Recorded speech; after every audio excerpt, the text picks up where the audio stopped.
Well, a book did change my life, and it was by a fellow who taught here at Columbia, Benjamin Graham, and I read the book when I was 19 called The Intelligent Investor, and I'd been interested in investments since I was maybe 7 or 8, but I'd read every book in the Omaha Public Library by the time I was 11. So why do you think you were interested in investing when you were 7 or 8? Because I was too dumb to get interested at 4. My dad had a very small investment firm, and I would just go down and I read all the books that he had there, waiting to go to lunch or whatever it might be, and then I went to the public library and read them all, and it just was a fascinating subject to me. But I didn't have any. I knew what everybody thought and all of that at an early age, but what Graham wrote made sense. I just happened to pick that book up at a bookstore in Lincoln, Nebraska.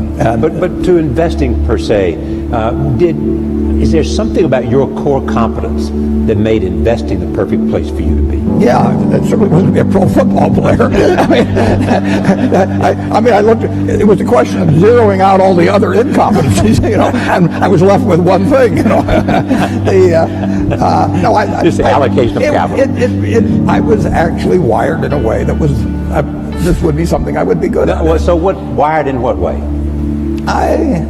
I can't tell you precisely, but I've got the right temperament for it, which is much more important than IQ. If you've got more than 120 points of IQ, sell the rest to somebody else. You don't need it in investments, but you do need the right temperament. You do. You do have to be able to think for yourself.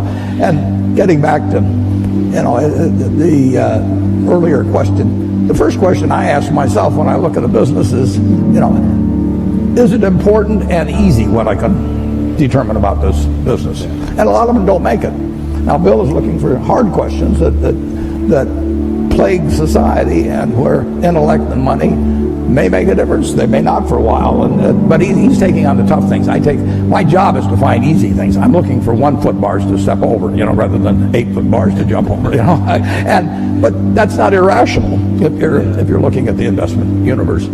But reading is key. On the biography, on the book thing, I will tell you a wonderful book to read. I can tell you a number of them. Intelligent Investor, obviously, if you're in the investment field, but Catherine Graham's autobiography is a marvelous book, and it's absolutely honest, told by an incredible woman who had an incredible life and then wrote honestly about it. And someone who you knew very well and invested with, and she was a bit reluctant and had to be assured, that she was afraid of me, actually. Yes. But what makes that book so much? It is such a broad range of human experience, honestly told. I mean, you couldn't have nobody in Hollywood could write a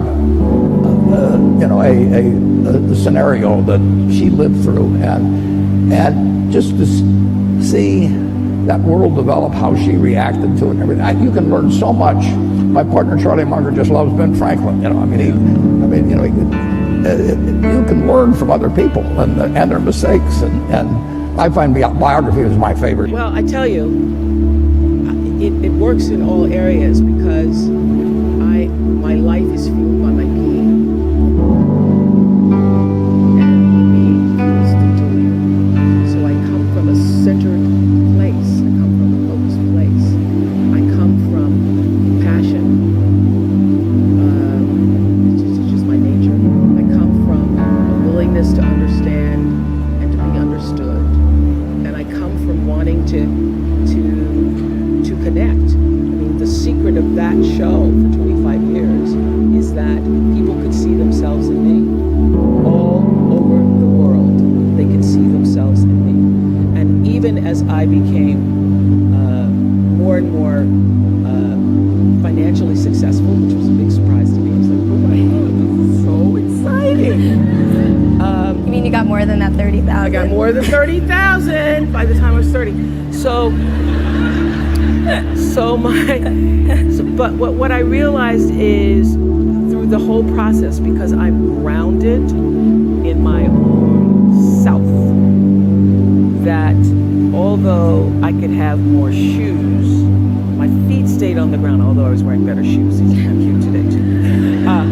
So I could keep my feet on the ground even though I could get more shoes. And I could understand that it really was doing and continue to this day to do the consciousness work. I work at staying awake. And being awakened is just another word for spirituality. Spirituality throws people off and they think you mean religion. When I was hiring people for my company, for OWN, looking for presidents, when people would come in, I'd say, tell me, what is your spiritual practice? And literally would throw people, well, I'm not religious. Or I said, I didn't ask you about your religion. I asked you what's your spiritual practice. What do you do to take care of yourself? What do you do to keep yourself centered? What do you do to the, and, one woman started crying, that's not a person. So that's a sign. That's a sign. So to answer your question, everything is fueled that comes from me really wanting to be a better person on earth. And this is what I know to be true. The reason why the show worked is because I understood that that audience, my viewers, the people who watched us every day and would come and just like you all did, get tickets, and they would come with their family. You all just came across campus, but that's good too. But people would come from all over the world just to be there with their aunts and their mothers, and they'd come with their cousins and their nephew men and their or saying, well, I went to Oprah with you. I went to Oprah. And I'll at least get me clear for 3 or 4 weeks. I went to Oprah with you. I had such regard for that. And I just had a conversation with John Mackey, who runs Whole Foods, and has written this fabulous book. You should get it, called Conscious Capitalism. He was talking about how the investment in the stakeholders, the people who you are serving, that connection between the people who you're trying to serve and sell to is equally as important as the people you're buying from, equally as important as the people who are, supporting you financially, as your stockholders if you are, a public company. So I always understood that there really was no difference between me and the audience. At times I might have had better shoes, but at the core of what really matters, that we are the same. You know how I know that?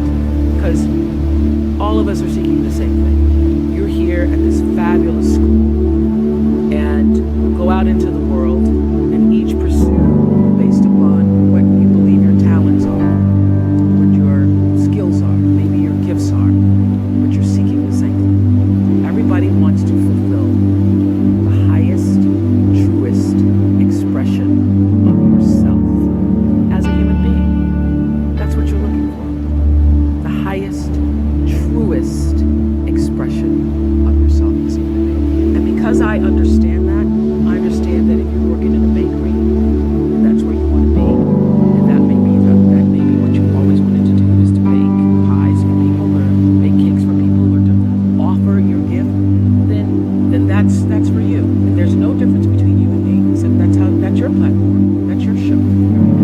So my understanding of that has allowed me to reach everyone. And there's no way that you wouldn't, because that's what I truly feel.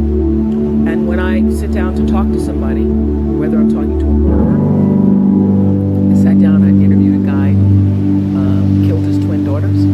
I've interviewed child molesters, trying to figure out what it is they do and why they do it. Obviously, lots of people have been victimized without molestation. Presidents, politicians, Beyonce herself. Beyonce. At the end of every interview, the murderer to Beyonce, the question everybody asks that you mentioned is, was that okay? How was that? Everybody says that. And I now I just wait for it. Was that okay? Was that okay? And when I finish, I'll say, is that okay? I'm going to ask you too. Okay. You're very okay. You're doing very okay. Okay. Very okay. Very okay. So what I started to sense, is that there's a common thread that runs through every interview. Doesn't matter what it is or what it is about.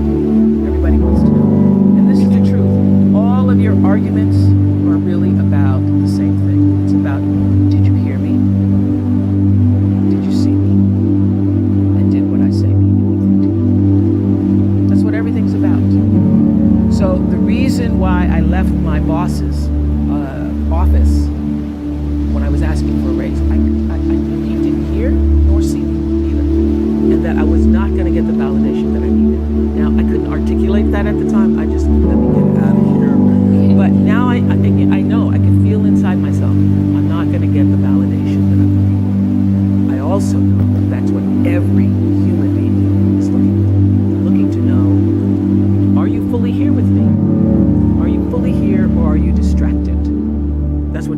That's what your children want to know. That's what the people you work for want to know. That's what you want to know. Did you hear me? And every argument isn't about whatever it is you think you're arguing about. It's really about, can you hear me? And many people have even said it. Have you not said it? You're not hearing me. Yeah.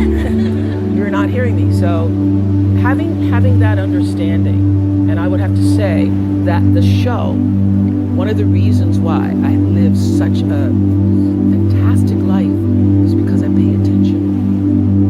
I pay attention to my life. And your life is your greatest teacher. Every single thing that's happening to you, every day, your joys, your sadnesses, your challenges, your worries, everything is happening to bring you closer to in here. Everything is trying to take you home to yourself. And when you're at home with yourself, when you're solidly there, connected to whatever you call creation, even if you don't call it anything, connected to an energy force that has unlimited power for you. You can connect to that. You are your best. One of my greatest lessons came from a guy who wrote a book called